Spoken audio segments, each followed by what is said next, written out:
Yr Eisteddfod, Rygbi, Caryl, Parry, Jones, oll yn bethau chi'n ei cysylltu â Chymru wrth gwrs. Dwi'n licio'r gem yma. Damwyn eich chwarael, teimlad gwag a nifyr yng ngwaelod eich stumog, canu y gan gan profiad. A gemau wrth gwrs, dyma 8 ohonyn nhw. Caryl, Parry, Jones. Ie, wedys i hwnna. Am ryw reswm mae Caerdydd yn cropio ni fyny'n eitha aml mewn straeon ôl apocalyptaidd. Roedd y brifddinas yn rhan eitha mawr o'r ffilm World War Z ac yn gwneud ymddangosiad arall yn Resistance Fall of Man, lle mae'r ddynol ryw yn dod at ei gilydd yno yn dilyn ymysodiad gan aliens. Wel, fi'n gwybod pa mor zombies yn hoff o lle, anyway, achos y brains pubs. Sorry? Ti'n mo? Y brains pubs. Dal ddim yn dallt. Mae RPG ni No Kuni tia mor Japanese y gallwch chi gael, ond i bai am y cymeriad Mr Drippy, tylwyth teg gyda acen Abertawe mor gryf yn neud i Ruth Maddox yn fel Kate Middleton. Rhaid i fi ddeud, pan dwi'n meddwl am dylwyth teg, dwi'n mynd yn syth at Abertawe. Na? Le te? Yn Castell Nedd. Oh, yeah. Red Dead Redemption, un o'r gemau mwyaf erioed. Cymru ar y map. Ydy, mae Red Dead yn cynnwys cymeriad o'r enw Alwyn Lloyd, dyn budur, blin a thwp sy'n cael ei saethu'n farw'n syth. It's a fair cop, gaf. Gêm Siapaniaeth arall sy'n edrych tua Cymru fach am ysbrydoliaeth. Chwarae teg i'r boes ma.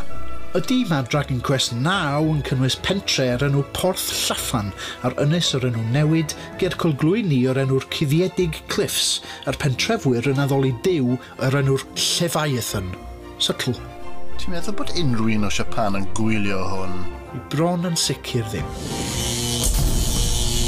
Mwy fyth enwau Cymraeg yn myd The Witcher, prif gymeriad o'r enw Geralt a.k.a. Gwyn Blaidd, arfau ar enw disglair, melltith ac anferth, mwy o acenion Cymreig nag allwch chi ei handlo. Ac mae'r syniad o'r Wild Hunt, sy'n ganolog i'r trydydd gêm, yn dod yn syth allan o chwedloniaeth Cymru wrth gwrs, a'r badi Eredin yn rhyw fath o fersiwn o'r ffigwr chwedlonol Gwynap Nydd fama, pawb yn gwybod. Pawb? Wel, pawb sydd wedi cael addysg. Twat. Gêm yn Gymraeg. Be nesa, computers? Ie, Talesinger yw'r gêm fawr ddwyieithog nesaf wedi cyrraedd rhif 3 ar ein rhestr a ddim hyd yn oed allan eto sy'n impresif. Chi fydd Gwen, prentis o fardd yn yr oes heian sy'n trio unio'r Celtiaid yn erbyn y Rhufeiniaid, nid drwy ymladd ond drwy lunio straeon a chaneuon.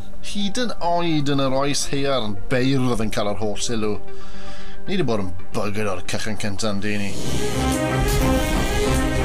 Ar ôl siom Red Dead Redemption, roedd yn bryd i gêm mawr AAA gael cymeriad o gymryd o ddim yn joc llwyr. Enter Assassin's Creed 4. Edward Kenway ydy prif gymeriad Assassin's Creed 4. Mae'n dod o Abertawe, dyw e ddim yn hoffi cael ei alw'n saith ar yr un pwynt yn y gêm, mae'n sgwrsio gyda bartyddi am gas newydd bach. Amazingly, nid jocian ydw i. Dyma heb os y portread mwyaf amlwg o Gymreictod mewn gemau hyd yn hyn. O tan i Nintendo ddatgelu bod Mario yn dod o ddeganwy o leia. Jocian wyt ti, ie? Dwi'n hyd yn oed yn gwybod dim mwy.